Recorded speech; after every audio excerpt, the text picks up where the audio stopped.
Jusqu'à 9h, Good Morning Business. 7h17 sur BFM Business et sur AMC Découverte. Notre sujet, effectivement, c'est de garder la tête froide. Même quand on réussit, même quand on lève des millions, même quand on s'introduit en bourse.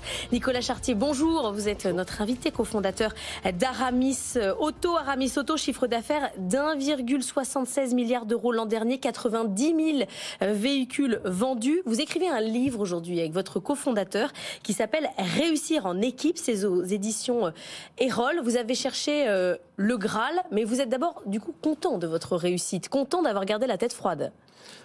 Alors on est évidemment content d'avoir développé cette entreprise. Ce livre en fait vient raconter, c'est un témoignage qui vient raconter comment une start-up devient une scale-up et comment en devenant une scale-up, eh bien on est confronté à tout un tas de problèmes, de difficultés qui peuvent nous faire perdre l'esprit de start-up et comment on fait pour garder cet esprit de start-up tout en grandissant puisqu'on est passé de 0 à 2500 collaborateurs et de 0 à 1,8 milliard de chiffre d'affaires.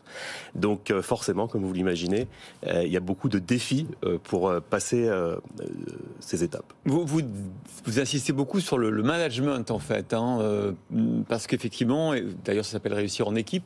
Alors c'est pas que des mots, c'est vrai que vous avez l'impression que pour réussir et passer les différentes étapes, il faut tout le temps assurer la cohésion de l'entreprise. Oui, c'est pour ça que ça s'appelle réussir en équipe. Le point de départ d'Aramis Auto, c'est une équipe, puisqu'on est deux fondateurs.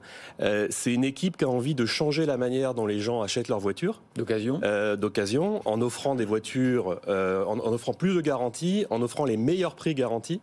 Et c'est aussi une équipe qui a envie de vivre une histoire d'entreprise différente, qui n'a pas envie, quand on sortait de l'école avec Guillaume, on n'avait pas envie, nous, d'aller travailler dans une grande entreprise. On avait envie de vivre une expérience d'entreprise différente.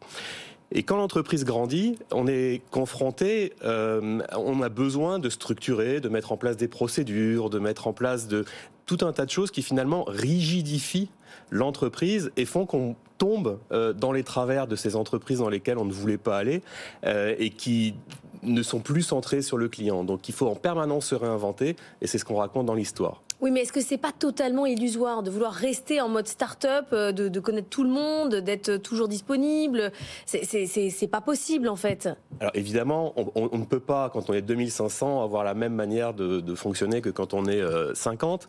Mais ce qui est important, c'est que on continue de garder, quand on est une entreprise de scale-up de taille importante comme la nôtre aujourd'hui, qu'on continue de garder cette orientation vers le client et que les collaborateurs sur le terrain, c'est pour ça qu'on parlait de management, parce qu'en fait, nous, on oriente les efforts vers donner le pouvoir aux collaborateurs, donner confiance aux collaborateurs et avoir confiance dans les collaborateurs pour qu'ils puissent prendre des décisions, prendre des initiatives pour servir Donc c'est l'art de les déléguer. clients.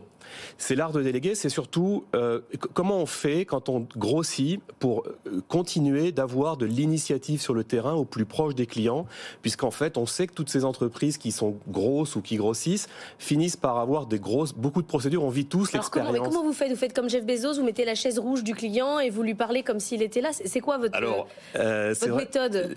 On n'a pas la chaise rouge du client. Les comités de direction commencent au service client, mais surtout on donne aux collaborateurs, on évite d'avoir des procédures rigides et on va donner aux collaborateurs la liberté de prendre des initiatives et on va pousser les collaborateurs à prendre des initiatives. Je peux vous donner un exemple. Par exemple, quand on a un discours commercial, quand on a des vendeurs, au départ, nous on parle aux clients, on a des collaborateurs proches et on leur dit dis-leur ça, et puis voilà.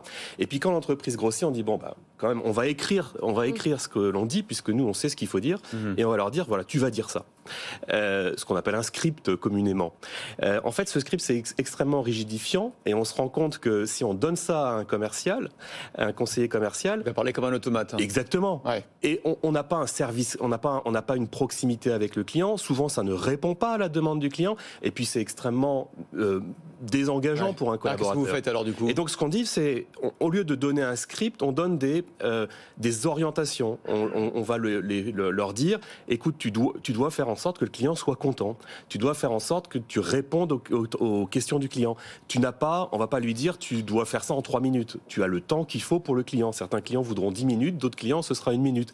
Donc on va être beaucoup plus ouvert, faire confiance aux collaborateurs. Ça veut dire accepter le plantage aussi. Et l'aider, exactement. C'est aussi se donner confiance dans le fait qu'on va se planter, puisque finalement, quand on est une start-up au départ, on s'est beaucoup planté, et c'est en se plantant qu'on apprend. Donc c'est aussi dire, c'est pas grave, vous pouvez vous planter, c'est pas grave, se planter c'est un apprentissage, et on va vous supporter, on va vous aider pour apprendre quand vous allez vous planter. Pourquoi vous avez écrit ce livre? Est-ce que c'est pour dire, regardez comment je suis beau, comment on est beau, comment on a réussi, ou est-ce que c'est parce que vous avez des pairs qui vous régulièrement vous posent la question de savoir comment on fait, comment on grandit?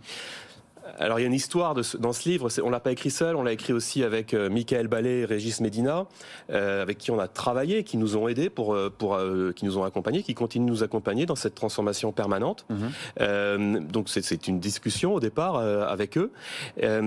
Et puis évidemment, c'est vrai qu'au bout de 20 ans d'entrepreneuriat, c'est intéressant de raconter son histoire. Donc évidemment, c'est pour notre écosystème, pour nos pairs, mais aussi pour les personnes de l'entreprise, pour nos collaborateurs, puisqu'aujourd'hui l'entreprise grossit. Ouais, ils n'ont pas forcément l'histoire. Ils n'ont pas forcément l'histoire des 20 ans. Voilà, on se développe dans de nouveaux pays, on fait des acquisitions dans les pays.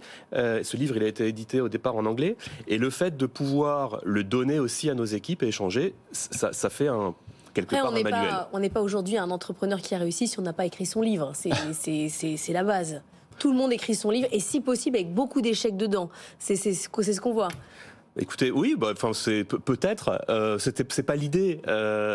C'est pas l'idée. Vous verrez que il y a c'est un vrai livre de témoignages, et puis un vrai livre d'apprentissage. Je crois que ce qui est intéressant aussi quand on est entrepreneur, le fait d'écrire, ça contribue aussi au processus d'apprentissage pour soi-même. C'est-à-dire que on a l'habitude de dire l'apprentissage, c'est de la théorie, de la pratique et de la restitution. Donc le fait d'écrire, ça nous permet aussi à nous d'apprendre, de progresser et de pouvoir passer les étapes suivantes. Une question quand même de conjoncture, puisque vous êtes un gros acteur du véhicule d'occasion. On a vu que les prix commencent à fléchir un petit peu, en tout cas à arrêter de progresser. Est-ce que vous confirmez que le marché de l'occasion là est un petit peu sur un faux plat peut-être? Oui, ce qui est sûr, c'est que oui, ils commencent à baisser, ils ont arrêté d'augmenter depuis un moment. Alors après, ça dépend des marchés. Bien sûr. Et c'est une bonne chose, puisque nous, notre combat, c'est avant tout un combat pour le prix, puisque c'est le critère de choix numéro 1 des clients. Cette augmentation de prix pour nos clients, c'est quand même très douloureux. En 2 ans, il y a eu combien En France, à peu près 30%. Énorme. Et donc nous, on se bat pour aller chercher toujours les meilleurs prix. Là, si ça se détend un petit peu, tant mieux, ça aidera à offrir les meilleurs prix. En volume, ça baisse aussi un peu là ou pas?